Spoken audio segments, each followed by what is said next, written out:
শিশুটি এখন প্রায় 24 ঘন্টা হতে চললো, কিন্তু এখন পর্যন্ত কোনো ধরনের আসলে খোঁজ পাওয়া যায়নি। আমরা দেখেছি গতকাল 2টার পর থেকে আসলে ফায়ার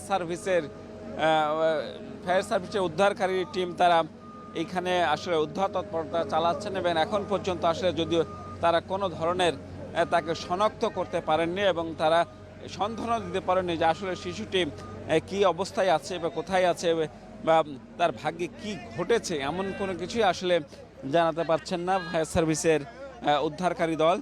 ইতিমধ্যে প্রথম দফায় 35 ফুট গভীর করে একটি সুড়ঙ্গ কেটে তাকে সন্ধানের চেষ্টা করা হয়েছিল, কিন্তু সে চেষ্টাতে আসলে শিশুটির কোনো সন্ধান মেলেনি। সন্ধান না মেলার কারণে আসলে পরবর্তী পদক্ষেপ হিসেবে আরও বেশ কিছু গভীর গর্ত করা হয় সেই সুড়ঙ্গের পাশে।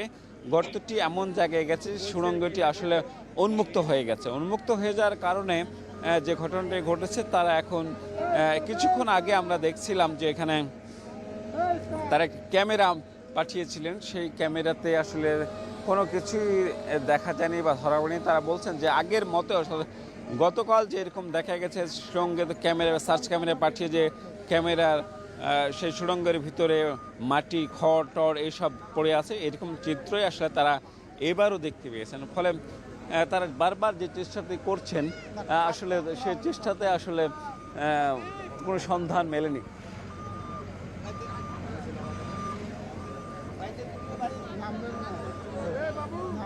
এবং এই সন্ধান না মেলানোর কারণে যে ঘটনাটি ঘটেছে, তারা আসলে এখনও অনুমান নির্ভর হয়ে এই উদ্ধার তৎপরটি চালাচ্ছেন। একটু আগে গণমাধ্যমের সাথে কথা বলেছেন ফায়ার সার্ভিসের পরিচালক operations lieutenant colonel Tajul Islam Chowdhury. তিনি যেটি বলছেন যে আসলে এইটি কোনো ভুল প্রক্রিয়া নয় বা হচ্ছে যে ধীর গতির কোনো প্রক্রিয়া নয়। তারা আসলে সঠিক প্রক্রিয়া মেনেই এই উদ্ধার কার্যটি শুরু করেছেন, এবং বিশেষ করে তিনি উদাহরণ হিসেবে বলেছেন যে পার্শ্ববর্তী দেশ যেগুলোতে আছে সেগুলোতে এই ধরনের সুড়ঙ্গতে পড়ে যাওয়া কোনো ভিকটিমকে আসলে তড়িৎ গতিতে উদ্ধার করার কোনো আসলে এখন পর্যন্ত কোনো বৈজ্ঞানিক কোনো পদ্ধতি নেই,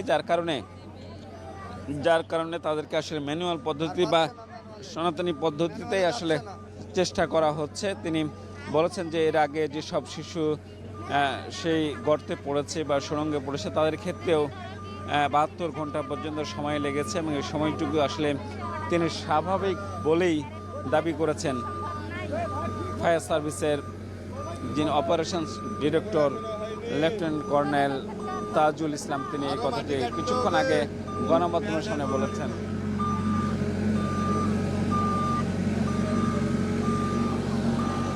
আচ্ছা, আমরা দেখছি যে আসলে স্কেভেটর যেটি দিয়ে মাটি খনন করা হচ্ছিল, সেই স্কেভেটরটি আসলে এখন উঠিয়ে নেওয়া হলো। এই পর্যায়ে আসলে কি করবেন, কি করা হবে সে ব্যাপারে আসলে সিদ্ধান্ত নেবেন এখানে যারা ফায়ার সার্ভিসের উদ্ধার তৎপরতায় যারা নেতৃত্ব দিচ্ছেন তারা জানাবেন। এবং হ্যাঁ, এখানে প্রায়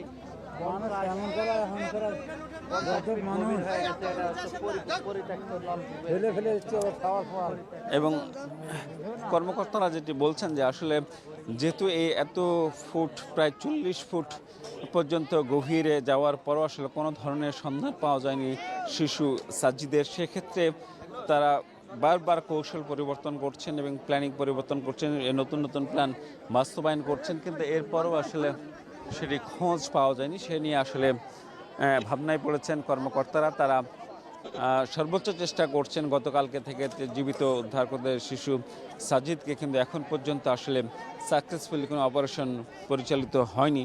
তারা আপনারা তো দেখতেই পাচ্ছেন যে বিশাল গভীর খাদ কাটা হয়েছে। সেই খাদটি কাটতে অন্তত 2 দিন সময় লেগেছে, প্রায় 20 থেকে 22 ঘন্টার মতো সময় লেগেছে। 3টি এক্সকেভেটর দিয়ে একযোগে সেই খনন কাজটি করা হয়েছে, এরপরও আসলে সন্ধান পাওয়া যায়নি। এখন কর্মকর্তারা যেটি বলছেন, উদ্ধার তৎপরতায় জড়িত কর্মকর্তারা তারা জানিয়েছেন যে আসলে শিশু সাজিদের ভাগ্যে কি ঘটেছে তা এখন আর আসলে নিশ্চিত করে বলার মতো পরিস্থিতি নেই, কারণ যেহেতু তার তরফ থেকে আসলে কোনো ধরনের সাড়া শব্দ বা সে ভেতরে আছে কি না নেই, বা কি অবস্থায় আছে, থাকলে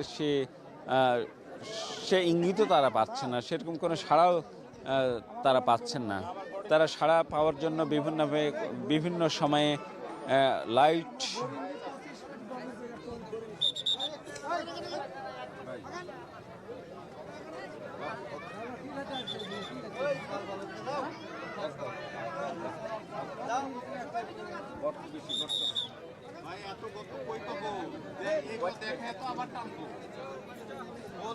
বা এখন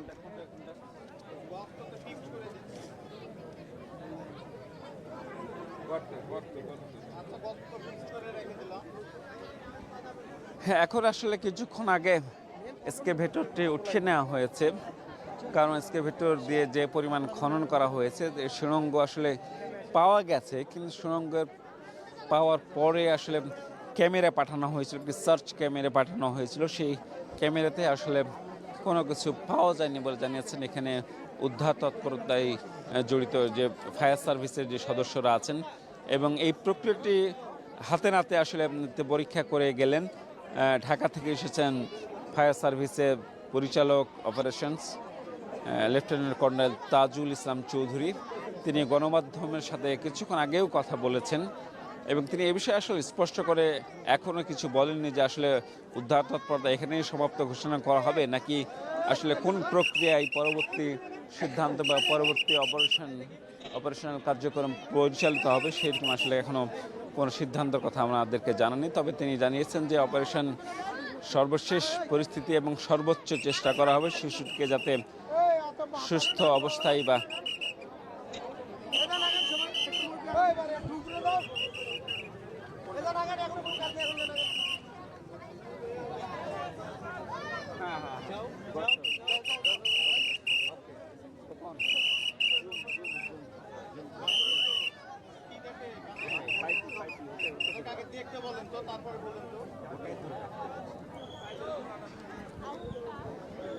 আমরা এখনও দেখছি যে আসলে দুপুর গড়িয়ে যাচ্ছে, কিন্তু এখন পর্যন্ত আসলে মানুষের ভিড় কমে নেই, বরং উৎসুক জনতার যে হাজার হাজার জনতা আছে, মানুষ আছে, সাধারণ মানুষ, নারী পুরুষরা আসছেন বিভিন্ন গ্রাম থেকে, আশেপাশের গ্রাম থেকে যত মানুষ এসেছেন তা আসলে পরিস্থিতি সামাল দিতে আসে হিমশিম খেতে হচ্ছে আইন শৃঙ্খলা বাহিনীকে। কিছুক্ষণ আগেও আমরা এখানে দেখি সেনাবাহিনী পরিস্থিতি নিয়ন্ত্রণের জন্য সেনাবাহিনী ছিল এবং তারা পরিস্থিতি নিয়ন্ত্রণ করছিলেন, কিন্তু এই মুহূর্তে পুলিশ এবং আনসার সদস্যরা আছেন। তারা আসলে সাধারণ দর্শক যারা আছেন, উৎসুক জনতা আছেন, তাদেরকে তিনি আসলে তারা একটু নিরাপদ দূরত্বে রেখে উদ্ধার তৎপরতার কাজ করার চেষ্টা করছেন।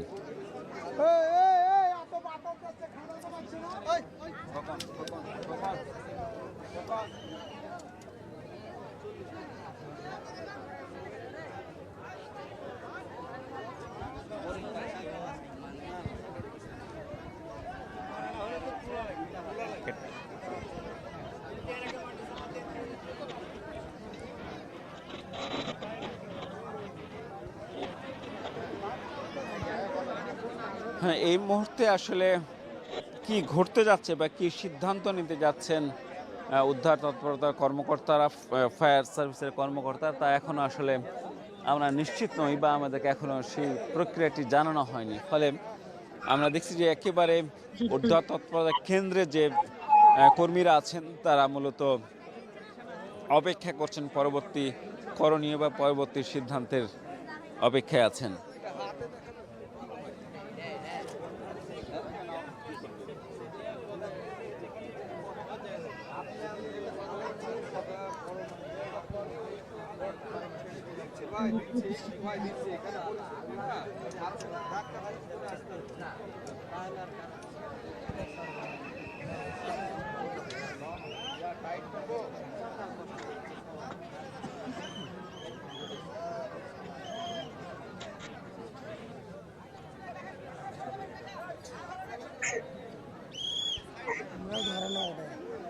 আসলে একটু আগে আমরা কথা বলেছিলেন ফায়ার সার্ভিসের ঊর্ধ্বতন কর্মকর্তাদের সাথে, তারা বলেছিলেন আসলে যে কোনো মূল্যে, অর্থাৎ সর্বোচ্চ তাদের প্রযুক্তি, তাদের বুদ্ধিমত্তা, তাদের কলাকৌশল ব্যবহার করে তারা সর্বোচ্চ চেষ্টা করবেন সেই শিশু সাজিদকে উদ্ধারের জন্য, কিন্তু এখনও আসলে একটি রহস্যই থেকে গেছে। আসলে কোনো ধরনের কোনো সন্ধান পাওয়া যায়নি এবং এমনকি এখন পর্যন্ত অস্তিত্বের নাগালও পায়নি উদ্ধার কর্মীরা। এই মুহূর্তে তারা খানিকটা কাজে বিরতি দিয়েছেন এবং আমরা দেখছি এক্সকেভেটর যেগুলো আছে সেগুলো আসলে এই খালের পাড়ে, অর্থাৎ খাল থেকে উঠিয়ে নেওয়া হয়েছে এবং